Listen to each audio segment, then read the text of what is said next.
All right, now let's bring in Professor Erwin Schwella, political analyst and Dean of the School of Social Innovation at Hugenote College, for a closer look at the different policies addressed in these three manifestos today. Prof, thank you so much for your time and good evening to you. Let's start with the fifth largest political party, the Freedom Front Plus. I mean, it's also a milestone year for the party that was formed in '94. You know, it contested in the democratic elections and it managed to secure 9 seats in the National Assembly at a time where there was uncertainty among minority voters and, about their existence under, black government. Let's start then with your observations on the growth of the Freedom Front Plus and how its relevance is, in these elections.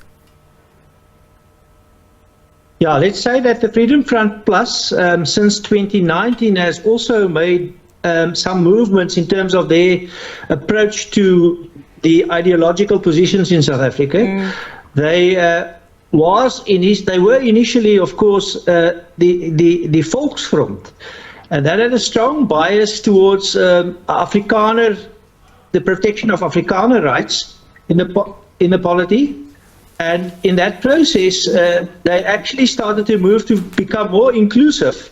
And they are now the Freedom Front Plus, where they accommodate minorities. Their particular focus is therefore on minority participation within our South African democracy. They are, of course, still a small party. They have shown some growth, especially in areas, for example, in the Western Cape, where they could end up governing in the coalition, also with the provincial elections. So the Freedom Front Plus is, of course, in many ways looking at the politics of South Africa and the economy of South Africa from the perspective of using the private sector.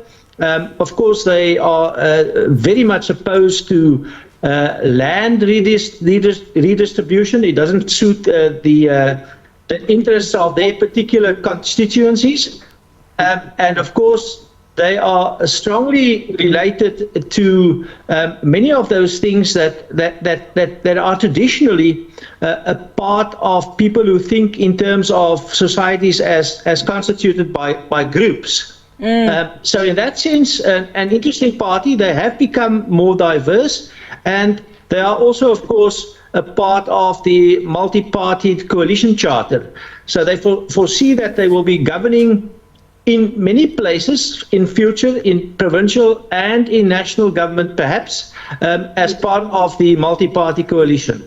I want to just ask this follow-up question based on what you've said in terms of the things that they do not agree with. One of those, of course, also is affirmative action and, BEE. Just your views on Dr. Groenewald's utterances, particularly today, and his approach, to, on the one hand, rebuilding the country's economy by him wanting to, reverse what he calls the ANC's apartheid policies, like BEE and like affirmative action.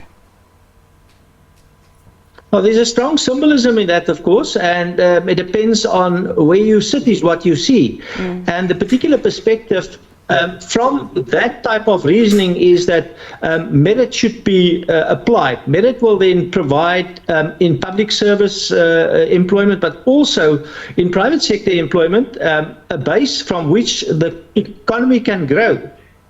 And that is, of course, a contrarian view of applying affirmative action, which is then often associated with the idea of cadre deployment, where basically it says that loyal cadres get deployed and they are not necessarily always competent. This is the reasoning. And because of that, the economy performs less well than it could, and therefore there's no growth, and therefore there are no jobs, and therefore the whole system starts to buckle and eventually will just dissipate. So in that sense, there's a strong logic in that reasoning. However, we should also say that in all of these cases, Dr. Groenewald consistently now argues that this merit base should be on the basis of how well people can perform, and appointments should be on that basis.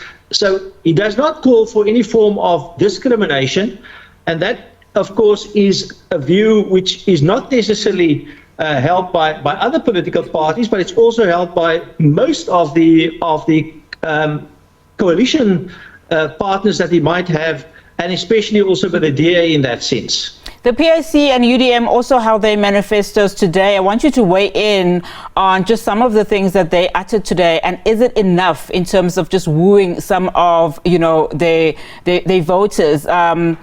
I mean, let's look at the UDM, firstly admitting, that the party, of course, has lost a huge support base, and that also, it has very little resources now left, to effectively deliver on some of their promises. I mean, UDM leader Bantu Holomisa says, given the chance to govern, they will establish a specialized courts to deal with corruption. Just some of his utterances, and again, of course, always honing in on corruption and how important it is for us to get rid of corruption so that we can see a future, a different kind of South Africa that we are seeing now, something that he's always stood by in terms of consistency.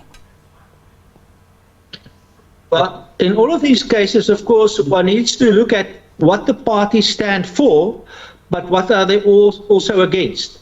So let's take the UDM. The UDM, for example, in terms of the economy, in the case of Eskom, they say that it should be privately owned by at least 51% of the private sector. They are talking about matters where they actually sort of also go towards a kind of a political economy which involves the private sector in partnership. They are strongly anti-corrupt, and also what they are against is the ANC. They are very strongly against the ANC because General Holomisa has a long history of opposing the ANC, and then he selects particular issues. He selects the issues around things such as the Eskom dilemma. He selects the issues around a lack of integrity, and he then uses that to build his argument for people to support him. However, over many years, the party remained within a particular set of constraints related to where it comes from. It's a strongly Eastern Cape-based party. It was established in reaction to some of the ANC strategies, and in that process, they actually have very limited opportunities for growth. And it is interesting that until now, they have not decided to necessarily join the multi-party coalition charter group.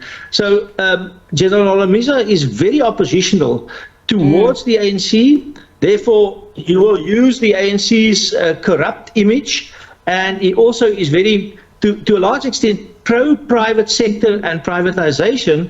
And in that sense, is in that sense also related to Dr. Groenewald. So one should always look at the politics in terms of what is said, let's say, in terms of whether you create growth to get jobs or whether you provide for redistribution to use land redistribution, for example, to create jobs.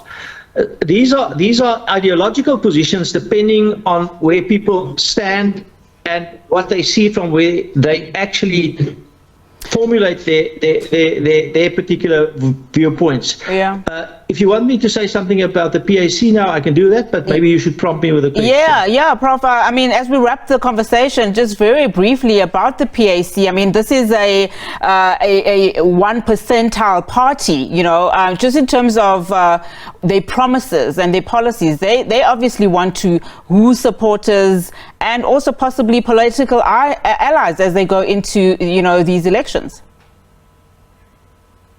Yes, and that's very, very interesting. They have a strong Pan-Africanist base, and they come across as quite intellectual, and the leadership seems quite genuine.